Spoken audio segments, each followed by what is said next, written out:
You ever sit across from someone holding a glass of vintage champagne, listening to them casually explain why you're not worth the dirt on their imported Italian shoes, all while knowing your father owns the literal ocean they sail their yachts on? That was my Tuesday. For 2 years, I swallowed the insults, the sneers, and the gold digger accusations from my billionaire in-laws, desperate to live a normal life. Then they crossed the line, and I made one phone call to my father. For as long as I could remember, my identity had been a gilded cage. I was born Beatrice Victoria Hamilton, but to the world, or at least the world that cared about European aristocracy and sovereign wealth, I was Her Royal Highness, Princess Beatrice of the Sovereign Principality of Aldovia. My family's lineage traced back centuries, our wealth built on shipping empires, real estate across 5 continents, and an unbroken bloodline. But titles are heavy, and wealth of that magnitude attracts nothing but sycophants, opportunists, and yes-men. I wanted out. Not forever, but just long enough to know what it felt like to be a person, rather than a geopolitical asset. Under the guise of pursuing a master's degree in art history, I moved to Boston. I dropped my title, rented a modest but safe apartment in Beacon Hill, and adopted a delightfully boring backstory. I was just B.A., a freelance archivist whose parents worked in logistics back in Europe. I bought my clothes off the rack, learned how to use public transit, and reveled in the glorious, intoxicating feeling of being completely unexceptional. Then I met William Prescott. We literally collided in the rare books section of the Boston Public Library. I dropped my notes. He helped me pick them up. He was charming, with tousled blonde hair and a smile that seemed entirely genuine. He asked me out for coffee, and I, starved for normal human connection, said yes. I didn't know until our 3rd date that William was the heir to Prescott Industries, a massive American conglomerate specializing in commercial real estate and luxury hotels. The Prescotts were old money. Newport, Rhode Island, Mayflower descendant old money. They were the kind of wealthy that demanded everyone else in the room shrink so they could take up more space. Will, however, seemed different. He was apologetic about his family's wealth. He told me he wanted to forge his own path, independent of his father's overbearing legacy. I fell in love with his supposed rebellion. I saw a kindred spirit, someone who, like me, felt suffocated by the expectations of their bloodline. For the first year, our relationship was a private sanctuary. We spent weekends exploring New England, eating cheap takeout on his apartment floor, and dreaming about a quiet future. I never told him about my royal status. Every time I thought about confessing, a nagging fear held me back. What if he looks at me differently? What if he stops seeing B and only sees the princess? I justified the lie by telling myself I'd tell him when we were ready to get married. The illusion shattered the day Will took me to Newport to meet his family. The Prescott estate, a sprawling limestone mansion on Ocean Drive, was designed to intimidate. Wrought iron gates swung open to reveal a winding driveway lined with ancient oak trees. Will squeezed my hand as we pulled up in his Range Rover, whispering, "Don't let my mother get to you. She's particular." Eleanor Prescott was a terrifyingly elegant woman. She wore Chanel like it was armor and possessed a smile that never quite reached her icy blue eyes. From the moment I stepped into her cavernous marble foyer, I was an intruder. "So, Beatrice?" Eleanor purred over a dinner of seared scallops and tense silence. "William tells us your family is in logistics. How quaint. Do they drive the trucks, or do they just load them?" Will's younger sister, Chloe, snickered into her wine glass. I kept my voice perfectly level. "My father oversees shipping routes, Mrs. Prescott, mostly in the Mediterranean and the North Sea." It wasn't a lie. My father commanded one of the largest merchant and royal naval fleets in the world. "I see," Eleanor said, her tone dripping with condescension. "And you're an archivist. I suppose staring at dusty old papers is a lovely little hobby until you find someone to support you." I looked at Will, waiting for him to defend me. He just gave me a tight, uncomfortable smile and focused very hard on cutting his scallops. A tiny fracture appeared in my perception of him that night. He wasn't a rebel standing up to his family. He was a hostage suffering from Stockholm Syndrome. Before we left, Eleanor pulled me aside in the drawing room. "Let us not mince words, Beatrice. William is meant for a certain caliber of woman, someone with pedigree, someone who understands the complexities of our world. You are a lovely girl, I'm sure, but you are out of your depth. Do not think for a second I don't know what you're really after." I looked back at her, resisting the urge to laugh. I was wearing a plastic watch, but the necklace hidden under my collar was an heirloom sapphire that cost more than her entire summer estate. "I assure you, Mrs. Prescott," I said softly, "I don't want a dime of your family's money." She scoffed. "They all say that, dear. Just know this. I will protect my son from gold diggers. You will not win." Despite his mother's blatant hostility, Will proposed 6 months later. We were walking along the Charles River at sunset when he dropped to one knee and pulled out a stunning 3-carat Tiffany diamond. "Bea, you're the best thing that's ever happened to me," he said, his eyes shining. "Marry me. Let's build a life together." My heart soared, but dread pooled in my stomach. I said yes, but I knew the clock had run out. I had to tell him the truth. That night, sitting in my apartment, I poured us both a glass of wine and took a deep breath. "Will, there's something I need to tell you.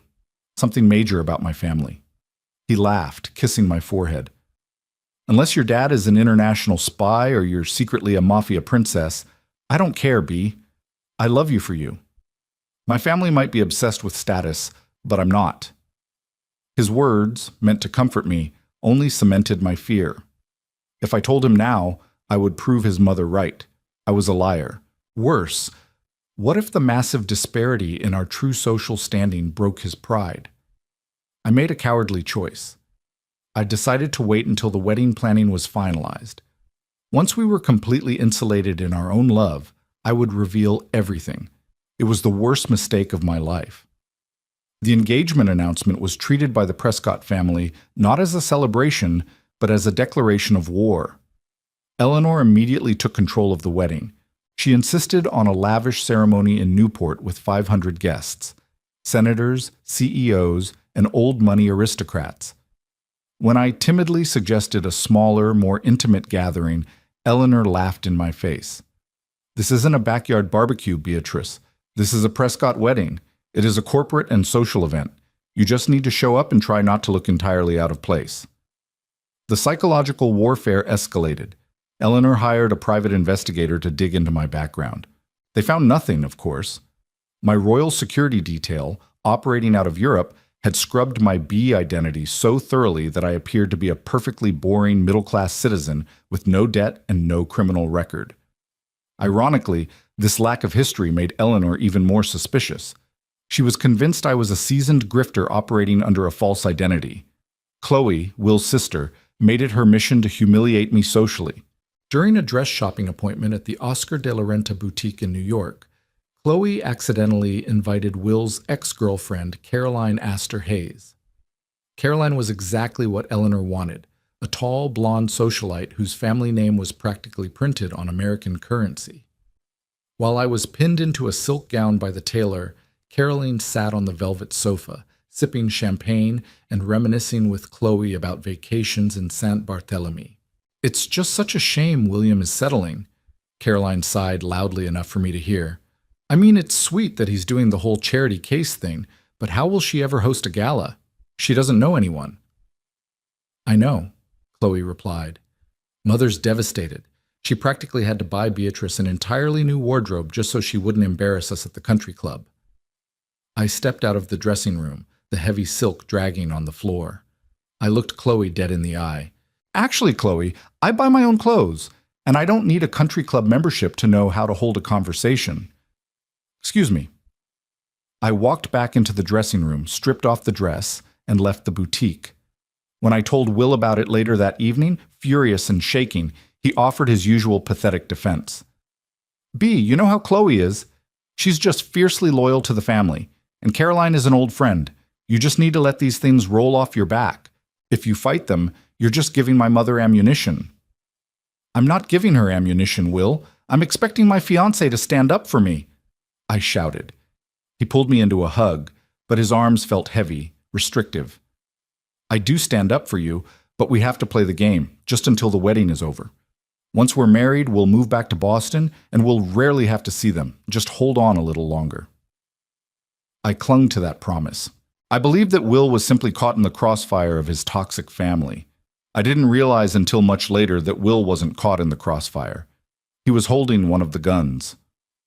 1 month before the wedding, I was summoned to the Prescott Industries headquarters in downtown Boston. Will told me it was just a formality, a standard meeting with the family lawyers to finalize some paperwork. When I walked into the sleek mahogany-paneled boardroom, I found Will, Eleanor, Richard Prescott, and a team of 3 terrifyingly stoic corporate attorneys waiting for me. "Sit down, Beatrice," Richard commanded, speaking to me for perhaps the 3rd time in 2 years. An attorney slid a thick binder across the table. "This is the prenuptial agreement," Eleanor said smoothly. "Given the vast disparity in assets between you and William, it is entirely non-negotiable." I opened the binder. It was draconian. It stipulated that in the event of a divorce, I would receive absolutely nothing. No spousal support, no property, not even the engagement ring. It included a cheating clause that penalized me but completely ignored Will. It even had a lifestyle clause dictating that I had to maintain a certain weight and could not publicly embarrass the Prescott family. I looked at Will. He was staring at the table, his jaw clenched. "Will, you agree with this?" "It's standard, B," he mumbled, refusing to meet my eyes. "It's just to protect the company. It doesn't mean anything about us." Eleanor leaned forward, a triumphant smirk playing on her lips. "If you truly love my son, Beatrice, and not his trust fund, you will sign it without hesitation. Unless, of course, your intentions were financial all along." She thought she had me trapped. She thought I would cry, argue, or storm out, proving myself to be the greedy opportunist she always claimed I was. Instead, I felt a strange, cold calm wash over me. I reached into my purse, pulled out a pen, and flipped to the signature page. I didn't even bother reading the rest of the clauses. I signed my fake commoner name with a flourish and slid the binder back across the table. "There," I said, smiling brightly. "Now you never have to worry about me taking a single cent of your money." The room fell dead silent. Eleanor looked at the signature, then up at me, utterly bewildered. It was the first time I had ever seen her look unsure. Will let out a massive sigh of relief, reaching for my hand. I let him take it, but internally I was already pulling away. I should have ended it there. I should have walked out of that boardroom and never looked back. But stubbornness is a royal trait, and I refused to let Eleanor win by running away. I was going to marry Will, and I was going to prove them all wrong. Fast forward to the rehearsal dinner, the night before the wedding. It was held in a massive glass tent on the lawn of the Prescott estate, overlooking the Atlantic Ocean. Hundreds of candles flickered in crystal candelabras. A string quartet played softly in the background. It was a picture-perfect evening, completely ruined by the people hosting it.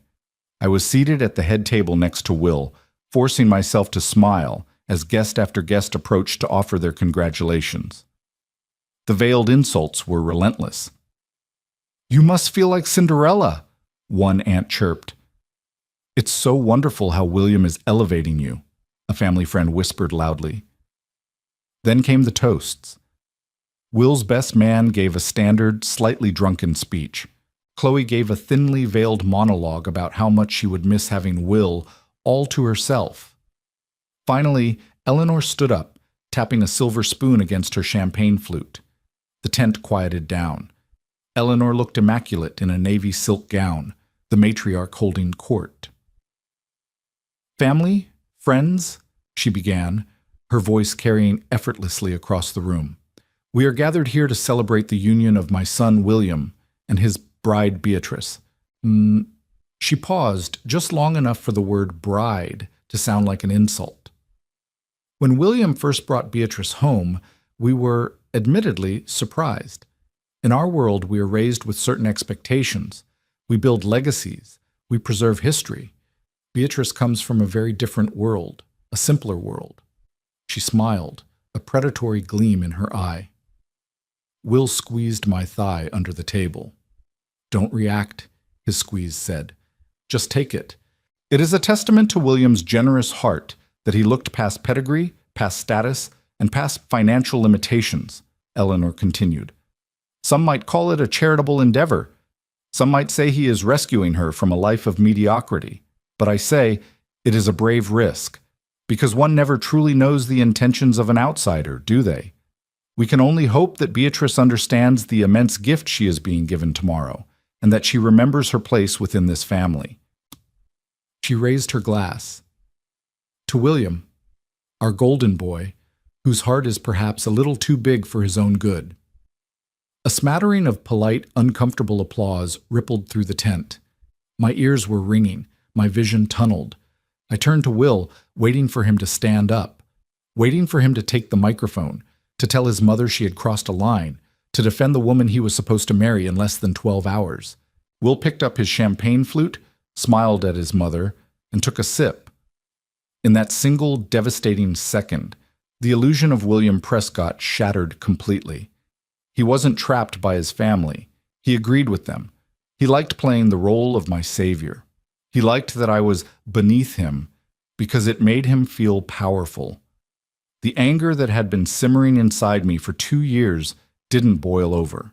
It froze solid. I calmly pushed my chair back and stood up. The tent grew quiet again as all eyes turned to me. I didn't yell. I didn't cry. I looked directly at Eleanor, then down at Will. You're absolutely right, Eleanor, I said, my voice carrying clearly without a microphone. One never truly knows the intentions of an outsider. And William, you don't have to worry about rescuing me anymore. I reached for my left hand, pulled off the 3-carat Tiffany ring, and dropped it into Will's half-empty champagne glass. It sank to the bottom with a quiet clink. "Bea, what are you doing?" Will hissed, his face flushing red. "I'm leaving, Will, and I'm not coming back." I turned and walked out of the tent. I heard Eleanor scoff loudly behind me. "Let her go, William. She's throwing a tantrum because she finally realized she's outclassed." I walked across the manicured lawn, my heels sinking slightly into the grass. The cool ocean breeze hit my face. I pulled my phone out of my clutch. I had a special encrypted application installed on it, one I hadn't opened in 2 years.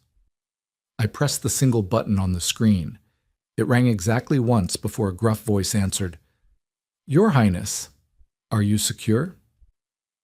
"I'm perfectly safe, Marcus," I replied, my voice steady. "But I am done hiding. I'm currently in Newport, Rhode Island, the Prescott estate. I want to leave." "Understood, ma'am. Shall I send a car?" I looked back at the glowing tent, hearing the faint sound of laughter. They thought they had broken a peasant. They thought they had chased off a gold digger.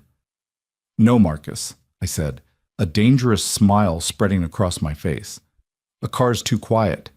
Where is my father's Atlantic fleet currently positioned?" "The Royal Sovereign and its escort vessels are conducting exercises off the coast of Maine, Your Highness. We are approximately 2 hours out by sea, 40 minutes by air."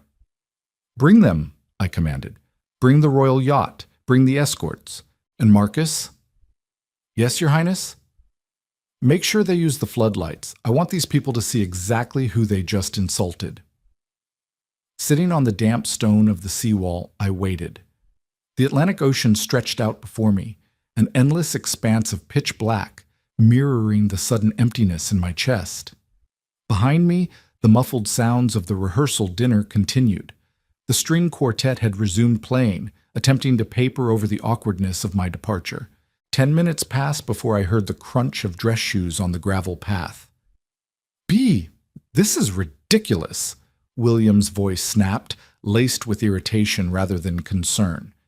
He marched down the sloping lawn, adjusting his silk tie. "Do you have any idea how embarrassing that was? My mother was making a speech. You completely humiliated me in front of the board of directors and half of Newport society." I didn't turn around. I kept my eyes fixed on the horizon, searching for the first sign of my family's arrival. I humiliated you, Will? That's an interesting perspective.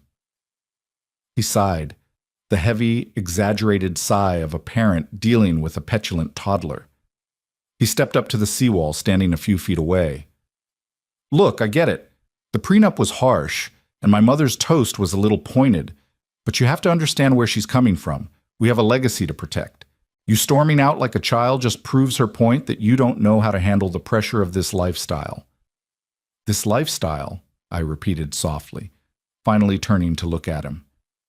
In the moonlight, the golden boy looked remarkably small. You think I'm intimidated by your lifestyle, Will? You think a country club membership and a leased summer house in Rhode Island are the pinnacle of human achievement? His face flushed with anger. Don't pretend you aren't walking away from the best thing that ever happened to you. Where are you going to go, B? Back to your cramped apartment? Back to organizing files for minimum wage while your dad tracks shipping containers? You're making a massive mistake. I agree, I said, stepping off the seawall. I made a massive mistake 2 years ago when I picked up my dropped notes in the library and thought you were a decent man. Before Will could formulate a response, the wind changed. It started as a low, rhythmic thumping, a vibration that I felt in the soles of my shoes before I actually heard it. The water in the bay began to ripple erratically. Will frowned, looking up at the night sky. The thumping grew louder, escalating into a deafening, mechanical roar. What the hell is that? Will yelled over the noise, taking a step back. From the north, 2 massive military-grade Sikorsky helicopters materialized out of the darkness. They were entirely matte black, save for the gold crest of the Aldovian royal family emblazoned on their sides. They swept low over the Prescott estate, their downdraft whipping the manicured lawn into a frenzy and violently rattling the glass panes of the rehearsal dinner tent. Guests began pouring out of the tent, holding onto their expensive updos and shielding their eyes. Eleanor Prescott stumbled out in her navy silk gown, screeching something incoherent at the sky. The helicopters didn't land. They hovered in a defensive perimeter over the water, their powerful searchlights sweeping the estate. Then, the ocean itself seemed to wake up. A deep, bone-rattling blast from a ship's horn echoed across the bay. From the heavy fog bank offshore, a vessel emerged. But it wasn't just a vessel. It was the Sovereign Dawn, my father's personal 500-foot superyacht, a floating palace of steel and glass that dwarfed the local Newport megayachts like a shark swimming among goldfish. And she didn't come alone. Flanking the massive yacht were 2 naval escort frigates, their gray hulls slicing through the water, armed and imposing. The fleet slowed to a halt just outside the cove.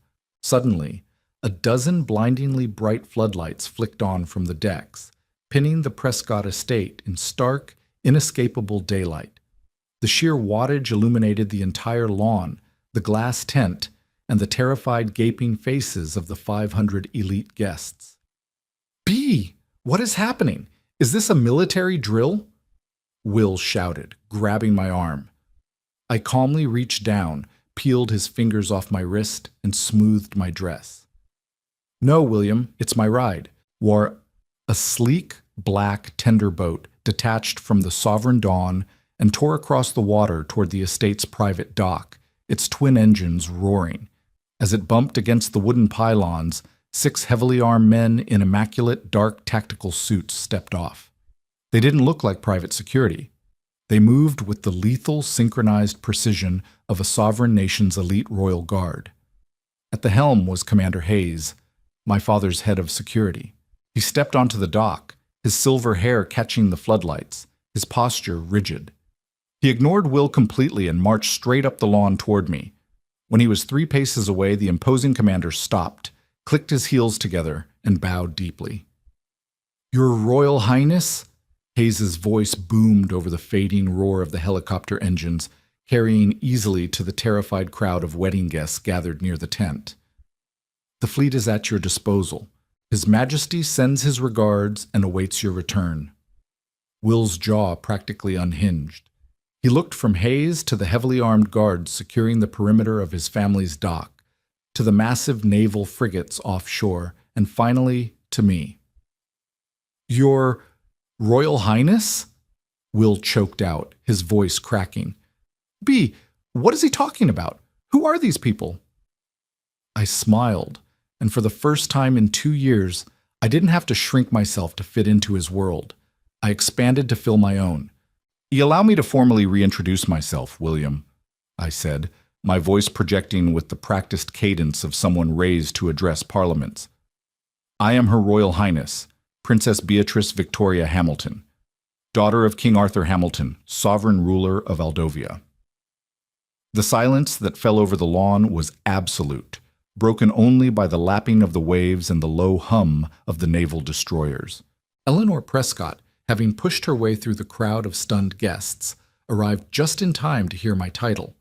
The glass of champagne she had been clutching slipped from her fingers, shattering against a stone paver.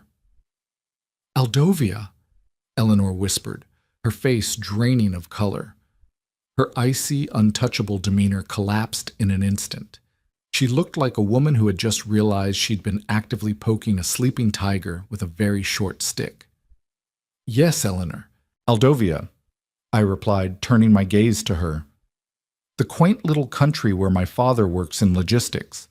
Specifically, the logistics of controlling a sovereign wealth fund worth roughly $300 billion, and a merchant fleet that dominates global shipping lanes. Richard Prescott, Will's father, pushed past his wife. As the CEO of Prescott Industries, Richard was a man ruled by ledgers, contracts, and geopolitical leverage. I watched the terrifying realization wash over him as his brain connected the dots. Hamilton, Richard breathed, taking a cautious step forward. The Hamilton Group. Your family holds the primary veto power in the European Commercial Zoning Commission. Very good, Richard, I said, nodding approvingly. We do. Fact, Prescott Industries had spent the last 5 years pouring hundreds of millions of dollars into a massive luxury commercial expansion across the Mediterranean coast, a project that required final zoning approval from a European Commission heavily influenced and quietly funded by the Aldovian crown. My father's logistics company held the key to the Prescott's entire financial future.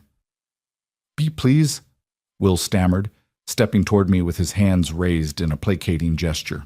The arrogance was completely gone, replaced by a desperate, sickening panic. I didn't know? Why didn't you tell me? If you had just told me who you were. If I had told you who I was, Will, what would have changed? I interrupted, my tone freezing him in his tracks.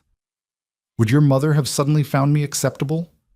Yes, because I would have been a prize to show off at the country club, a title to slap onto your family's new money. But you wouldn't have loved me any more than you did today. You loved the idea of saving me. You loved having someone you could look down on. That's not true, Will pleaded, tears actually welling in his eyes. He looked over at his mother, who was frantically pulling at her pearl necklace, unable to speak. B, I love you. We can fix this. The wedding is tomorrow. We can start over. There is no starting over, I said, stepping closer to him, lowering my voice so only he and his parents could hear. You handed me a prenuptial agreement designed to leave me destitute, out of a paranoid fear that I wanted a piece of your pathetic little real estate empire. My engagement ring, which your mother so loudly proclaimed I was lucky to wear, cost less than the security system on my father's yacht. I turned to Eleanor, who was physically trembling. The woman who had sneered at my off-the-rack dresses, who had hired investigators to dig up dirt on my family, was now staring at me with pure, unadulterated terror. You wanted pedigree, Eleanor, I said, my voice echoing across the lawn. You wanted someone who understood the complexities of your world, but you severely overestimated your place in it. You are a big fish in a remarkably shallow, uninteresting pond, and you are entirely out of your depth. Your Highness, Richard interjected, his voice shaking. He actually bowed his head slightly. It was nauseating to watch the immediate, spineless pivot. Please, my wife's behavior was inexcusable. But Prescott Industries, our family, we meant no disrespect to the crown. The Mediterranean project is dead. I stated plainly. Richard gasped as if I had physically struck him. I spoke with my father this afternoon, I continued calmly. The Aldovian Commission will be denying the zoning permits for Prescott Industries. Additionally, Hamilton Shipping will no longer be transporting your commercial materials across the Atlantic. You can find another logistics company to load your trucks. Will dropped to his knees. It wasn't a romantic gesture. His legs simply gave out. Chloe, who had spent the last 2 years treating me like a servant, was sobbing quietly into the shoulder of Carolyn Astor Hayes, who looked equally horrified. "B, you can't do this," Will begged from the grass, reaching for the hem of my dress. Commander Hayes stepped forward instantly, his hand dropping to the hilt of his sidearm. "Do not touch Her Royal Highness." Will recoiled, pulling his hands back to his chest. "I didn't do this, Will." "You did," I said, looking down at him one last time. "You showed me exactly who you are and exactly how you value the people you claim to love. I'm just returning the favor." I turned my back on the Prescott family. Commander Hayes and his guards formed a tight, protective diamond around me as we walked down the dock toward the waiting tenderboat. The silence of the 500 wedding guests was deafening. No one moved. No one spoke. They just stood under the blinding glare of the naval floodlights, watching the charity case walk away with an armada. As I stepped onto the boat, Hayes offered his hand. I took it, stepping onto the polished teak deck. "Take us home, Commander," I said. The engines roared to life. As the boat pulled away from the dock, accelerating toward the illuminated sanctuary of the Sovereign Dawn, I didn't look back. I didn't need to see the ruins of the Prescott estate to know that their gilded empire was already crumbling. I finally felt the heavy, suffocating weight of my false identity lift from my shoulders. The sea air filled my lungs, sharp and cold, tasting fiercely of freedom. Stepping onto the Sovereign Dawn was like crossing a threshold between two entirely different dimensions. The air on the teak deck smelled of expensive sea salt and polished brass.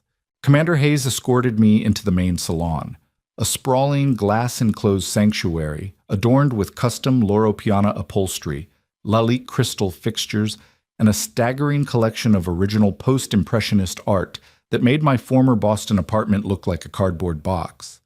Waiting for me, seated in a velvet armchair with a snifter of Louis XIII cognac in hand, was my father.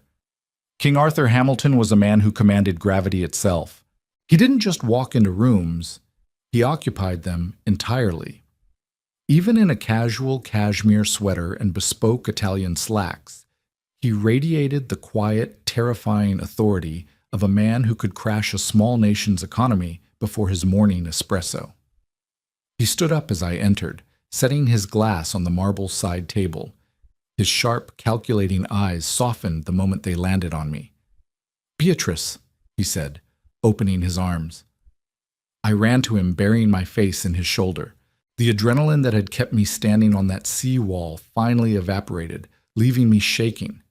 My father held me tightly, smoothing my hair just as he had when I was a little girl with scraped knees, though this time the scrape was much deeper. "You're safe now, my darling," he murmured, his voice a deep, resonant rumble. "It is over." "I was so stupid, Papa," I whispered against his sweater. I wanted to believe he was different. I wanted it so badly. He pulled back, holding my shoulders, and looked me squarely in the eye. "You were optimistic, Beatrice. That is a virtue, not a flaw. The flaw lies entirely with the small-minded fools who fail to recognize the value of the woman standing in front of them. And I assure you they are about to learn a very painful lesson in valuation." My father wasn't speaking in metaphors. By the time I woke up the next morning in my stateroom, wrapped in Egyptian cotton sheets with a view of the sun rising over the Atlantic, the dismantling of Prescott Industries had already begun. I walked into the yacht's dining room to find my father and his two chief financial advisors huddled around a mahogany table, a live Bloomberg terminal glowing brightly on a rolling monitor. "Ah, good morning, Beatrice," my father said, sipping a black espresso. "Come look at this. It's quite the masterpiece." I approached the screen. The financial ticker for Prescott Industries, PRSC, was a jagged, plummeting red line. By 9:30 a.m., when the New York Stock Exchange opened, the institutional investors had already caught wind of the Mediterranean project's collapse, one of the advisors explained, adjusting his wire-rimmed glasses.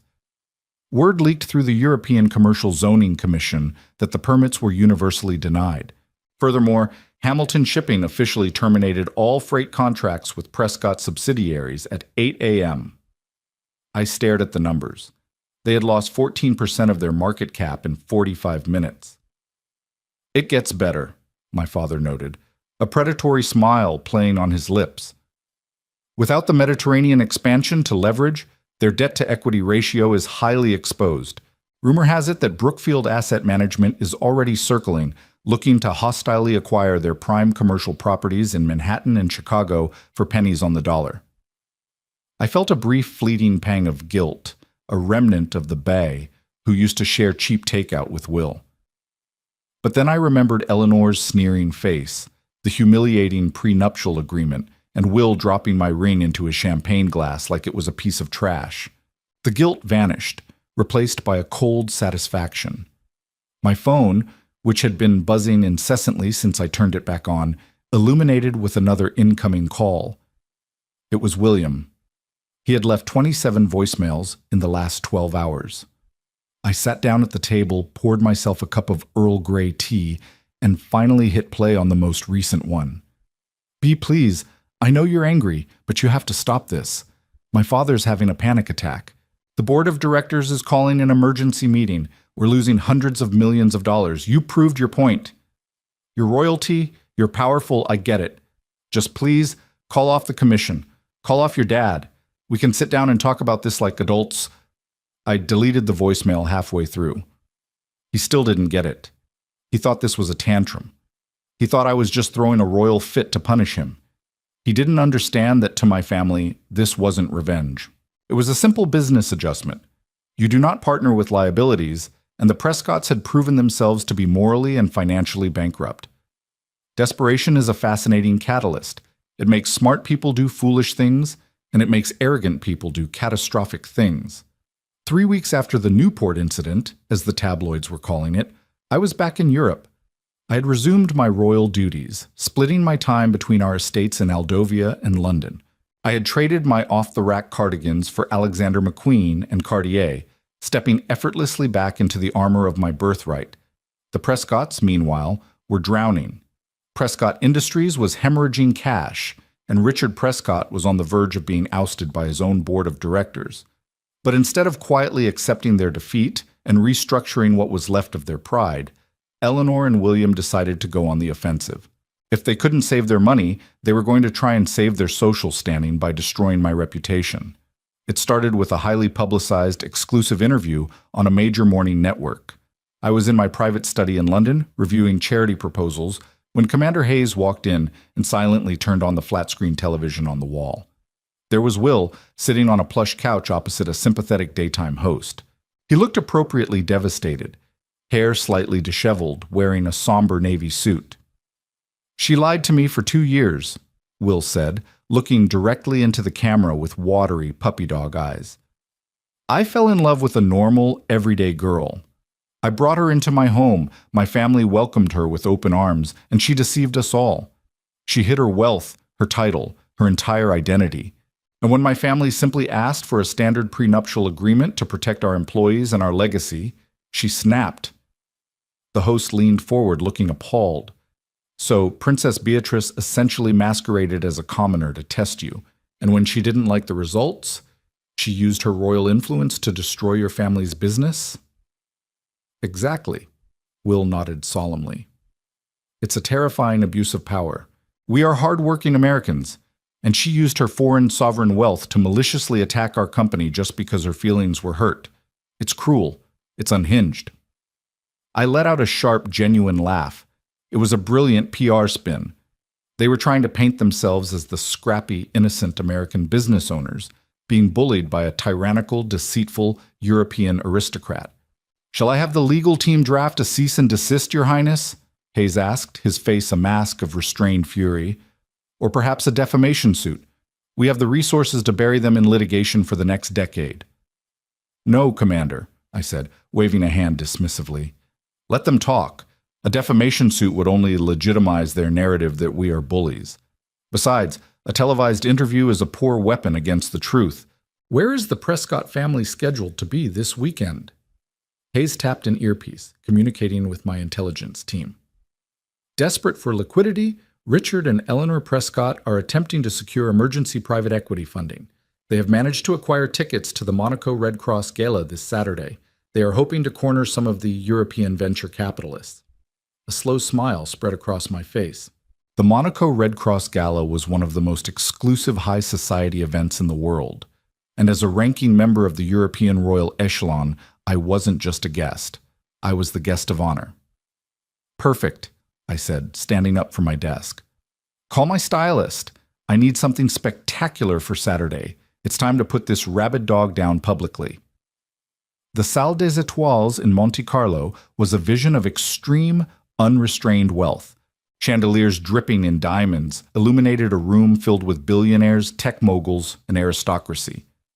I wore a custom crimson Valentino gown that swept the floor, a diamond tiara resting securely in my hair, surrounded by my security detail. I was in my element, holding court, completely untouchable. I spotted them immediately. Eleanor, Richard, and Will looked profoundly out of place. Without the backing of their Mediterranean expansion and with their stock tanking, they lacked the effortless confidence of the ultra-rich. They looked like what they were, sinking ship captains begging for life rafts. They were hovering near a group of Swiss bankers, desperately trying to insert themselves into the conversation. I didn't wait for them to approach me. I walked directly toward them, the crowd parting for me like the Red Sea. Will saw me first. His eyes widened, and he instinctively took a step back, bumping into a waiter holding a tray of caviar. Eleanor turned, and her face went completely rigid. "Beatrice," Eleanor hissed under her breath, trying to maintain a polite smile for the surrounding billionaires who had instantly stopped talking to watch the drama unfold. "Eleanor, Richard, William," I said, my voice bright and carrying clearly over the ambient music. "I'm surprised to see you here. I was under the impression Prescott Industries had initiated a travel freeze due to the impending restructuring." Several of the Swiss bankers chuckled quietly. Richard's face turned purple. "We are perfectly fine, Your Highness," Will sneered, trying to regain some semblance of masculinity. "Though I'm sure you're disappointed your little tantrum didn't bankrupt us completely. We're here closing a private equity deal tonight that will make us stronger than ever." "Is that so?" I arched an eyebrow. "How fascinating. Tell me, are you attempting to close that deal with the Geneva Sovereign Trust?" Richard blinked, startled. "How do you know who we are meeting with?" "Because, Richard, I own a 30% stake in the Geneva Sovereign Trust," I replied smoothly. The color completely drained from Will's face. I signaled to a tall, impeccably dressed man standing a few feet away. He walked over, bowing his head slightly to me. "This is Director Laurent," I said, gesturing to the man. "He oversees all high-risk debt acquisitions for the trust, and unfortunately for you, my family's financial intelligence firm conducted a little due diligence on Prescott Industries ahead of your meeting tonight." I turned back to Eleanor, leaning in slightly, my voice dropping to a dangerous, icy register. "We found the shell companies, Eleanor. We found the heavily inflated asset valuations you used to secure your loans in New York. We found the bribery trail leading to the Boston zoning boards for your last 3 hotel developments. It seems your hard-working American legacy is built entirely on wire fraud and corporate espionage." Eleanor opened her mouth, but no sound came out. She looked as though she might faint. "Director Laurent," I said, addressing the man without breaking eye contact with Eleanor, "what was the trust's official decision regarding the Prescott's plea for a bailout?" "Denied, Your Highness," Laurent stated clearly, loud enough for the surrounding titans of industry to hear. "Furthermore, as is our legal obligation, we have forwarded the evidence of their inflated asset valuations to the U.S. Securities and Exchange Commission." I stepped back, taking in the absolute total ruin of the people who had tried to make me feel small. They weren't just losing their money anymore, they were going to lose their freedom. "You wanted to warn your son about gold diggers, Eleanor," I said softly, delivering the final blow. You should have been warning him about the FBI. Enjoy the gala. It will likely be your last. News of the SEC investigation broke the following Monday, hitting the financial world with the concussive force of a localized earthquake. I was sitting in the conservatory of our London townhouse, sipping a macchiato and scrolling through the Financial Times on my tablet. The headline took up half the digital front page. Prescott Industries raided by federal agents amid allegations of massive asset inflation and wire fraud. According to the article, the FBI and the Securities and Exchange Commission had simultaneously executed search warrants at the Prescott headquarters in Boston, their residential penthouse in Manhattan, and the Limestone Estate in Newport. Agents carried out dozens of boxes of hard drives, physical ledgers, and encrypted servers. It was a complete, unmitigated disaster for the hard-working American legacy. Well, by Tuesday afternoon, the board of directors officially ousted Richard Prescott as CEO. By Wednesday, trading of Prescott Industries stock was permanently halted. But the true twist, the revelation that finally proved just how deeply rotted the Prescott family tree really was, didn't come from my father's financial intelligence firm. It came directly from William. 2 weeks after the Monaco Gala, I received an urgent alert from Commander Hayes. I was visiting the National Gallery, privately viewing a newly acquired Renaissance exhibit, when Hayes approached me, his earpiece buzzing softly. Your Highness, Hayes murmured, stepping into the quiet, temperature-controlled gallery. Local authorities have apprehended an individual attempting to bypass the outer security perimeter of your townhouse. He is currently detained at the Westminster Police Station. It is William Prescott. I slowly lowered the exhibition catalog I was holding. William flew to London. He's supposed to be under a federal travel restriction. He apparently chartered a private jet out of a small regional airport in upstate New York before his passport could be formally seized. Hayes explained, his jaw tight. He is demanding to speak with you. He claims he has information that will ruin the royal family if you do not grant him an audience. A hollow, bitter laugh escaped my lips. The absolute audacity of the man was almost impressive. Bring him to the townhouse, Commander, but clear the drawing room. I want to hear exactly how he plans to ruin us. An hour later, William sat opposite me in my drawing room. He looked terrible. The golden boy of New York real estate was gone, replaced by a hollow-eyed, unshaven shell of a man wearing a wrinkled cashmere coat. He was trembling, though whether from jet lag, fear, or caffeine, I couldn't tell. I sat back in a high-backed leather chair, flanked silently by Hayes and 2 guards. You're facing federal indictment, Will, I said, keeping my voice conversational as if we were discussing the weather. Fleeing the country violates your bail conditions. That was a remarkably stupid decision.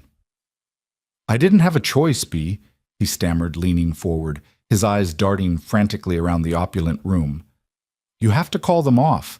You have to tell the SEC that the documents your Swiss friends gave them were forged. You have the power to make this go away. I have the power, yes, but I lack the motivation, I replied coldly. Your parents committed fraud. You built a lifestyle on stolen leverage. Why would I ever protect you? Will's expression shifted, twisting into something ugly and cornered. Because if you don't, I'll tell the press everything. I have emails, B. I have texts from when we were together. I'll spin a story that you were fully aware of our company's accounting practices. I'll say you were a silent partner. I'll tell the world that the Princess of Aldovia is a co-conspirator in federal wire fraud. Even if it isn't true, the scandal will stain your family's pristine reputation forever. I stared at him. This was the man I had almost married. This was the man who had held me in the dark and promised me a safe, quiet life.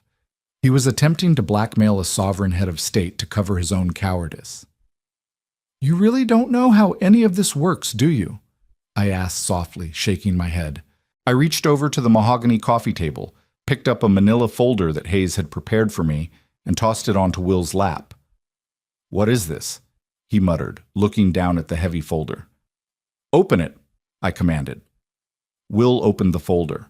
Inside were dozens of bank statements, encrypted wire transfer logs, and offshore account numbers routed through the Cayman Islands and Cyprus.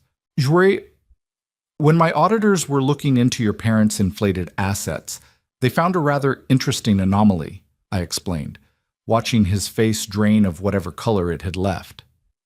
Your parents were desperate for cash because the company was failing, but the company was failing much faster than it should have been. Someone was bleeding it dry from the inside. Will's hands began to shake violently. The papers rustled against his lap. $50 million, Will, I continued, my voice sharp and unforgiving. Over the last 3 years, you systematically embezzled $50 million from your own family's company. You funneled it through shell corporations disguised as independent contractors for the luxury hotel division. And what did you do with it? You didn't invest it, you lost it. 30 million vanished in highly leveraged cryptocurrency crashes, and the rest you gambled away in private underground casinos in Macau and Las Vegas. No, that's not... Will gasped, unable to form a coherent sentence. Your mother was so paranoid that I was a gold digger, trying to steal the family fortune, I said, leaning forward, capturing his terrified gaze. She hired private investigators. She drafted a draconian prenuptial agreement. She humiliated me in front of 500 people to protect her wealth. And all the while, the real thief was sitting right next to her, eating seared scallops and letting her attack an innocent woman to distract from his own crimes. "Bea, please," Will sobbed, burying his face in his hands. "If my father finds out, if the feds see this, I'll go to prison for 20 years. The feds already have it, William," I stated flatly. "I had my attorneys courier these exact documents to the FBI field office in Boston 2 hours ago. I imagine federal agents are waiting for you at Heathrow Airport right now to extradite you." He looked up at me, his face wet with tears, completely broken. "You destroyed me." "No," I corrected him, standing up from my chair and smoothing my skirt. "I simply handed you the shovel. You dug the grave entirely on your own. Commander Hayes, please escort Mr. Prescott to the authorities at the airport. I am finished with him." As Hayes hauled a weeping William out of the townhouse, I walked over to the floor-to-ceiling window, looking out at the gray London sky. I felt no pity. I felt no sorrow. For the first time in 2 years, the lingering shadow of the Prescott family was completely and permanently gone. The wheels of justice turn slowly, but when lubricated by irrefutable evidence and extreme public scrutiny, they can grind with brutal efficiency. 6 months later, the Prescott empire officially collapsed. Richard and Eleanor Prescott entered plea deals to avoid a drawn-out public trial. Richard was sentenced to 8 years in federal prison for orchestrating corporate fraud. Eleanor, having actively participated in securing fraudulent loans, received 5 years. William's fate was the most severe.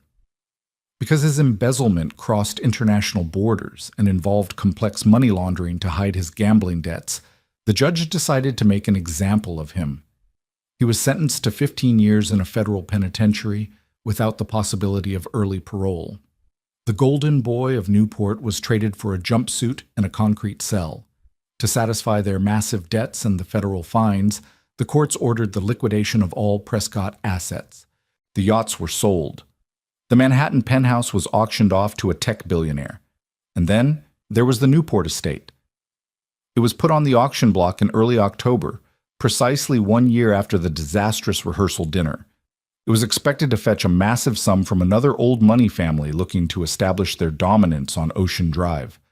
I didn't attend the auction in person, of course. That would have been entirely too gauche.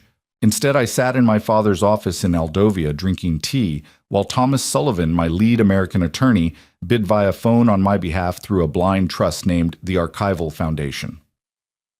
When Thomas called to confirm that the gavel had fallen and we had secured the estate, I felt a profound sense of closure. "What are your orders regarding the property, Your Highness?" Thomas asked over the line. "Shall we hire a management company to maintain the grounds?" "No, Thomas," I smiled, looking at a framed map of the world on my father's wall. "I want you to contact a demolition firm, tear down the mansion, strip the limestone, sell the marble fixtures, and donate the proceeds to affordable housing initiatives in Boston. Once the land is completely cleared, I want it seeded with native wildflowers. You want to turn a $40 million oceanfront estate into a meadow, ma'am? Thomas asked, sounding delightfully shocked. Exactly, I replied. I plan to deed the land to the state of Rhode Island as a public park. I want it open to everyone, no gates, no country club memberships, no pedigree required. Just a beautiful view of the ocean that anyone can enjoy. It shall be done, Your Highness. Teacher, that evening I stood on the balcony of the royal palace in Aldovia, looking down at the bustling capital city below. The air was crisp, carrying the scent of pine and the distant salty breeze of the sea. My father stepped out onto the balcony, handing me a glass of champagne. Real champagne this time, not the bitter vintage I had choked down a year ago. A public park, Beatrice? He asked, his eyes crinkling with amusement. That is quite the architectural statement. I think it's fitting, I said, clinking my glass against his. They spent their entire lives building walls to keep people out. I think it's time to tear them down. My father wrapped an arm around my shoulders. I'm immensely proud of you. You went out into the world seeking a normal life, and you survived the worst it had to offer. But you never lost yourself. He was right. For a long time, I had believed that being Beatrice Victoria Hamilton meant I had to be cold, untouchable, and isolated. I thought that my royal title was a cage that prevented me from experiencing genuine human connection. I ran away to Boston because I wanted to be Bea, simple, unassuming, and normal. But William and his family taught me a crucial lesson. Toxicity, greed, and superficiality exist in every tax bracket. Hiding my identity didn't protect me from being hurt. It only made me a target for people who preyed on those they perceived as weak. I didn't have to choose between being the Princess of Aldovia and being Bea the archivist. I could be both. I returned to my passion for art history, but this time I didn't hide in the dusty basement of a library. I launched the Royal Aldovian Archival Foundation, using my family's immense resources to fund global efforts to recover stolen and lost historical artifacts. I traveled the world, operating under my true name, commanding rooms not with arrogance, but with the quiet, unshakable confidence of a woman who knows exactly what she is worth. I never forgot the cold wind coming off the Atlantic that night in Newport. I never forgot the sound of the helicopter blades or the blinding floodlights of my father's fleet. It was the night I stopped shrinking to fit into rooms that were too small for me. It was the night I realized that if someone demands you drop your crown to sit at their table, they were never worthy of your presence to begin with. Sometimes the fairy tale doesn't end with a prince rescuing you from a quiet life. Sometimes the fairy tale ends when you realize you already command the fleet, and you sail yourself into your own brilliant, uncompromised future. If this story proved anything, it's that true worth is never defined by the price tag on your clothes or the sneer of a toxic family, and that revenge is a dish best served with a royal naval fleet. Have you ever had to stand up to someone who completely underestimated you? Drop your story in the comments below. I would absolutely love to read them.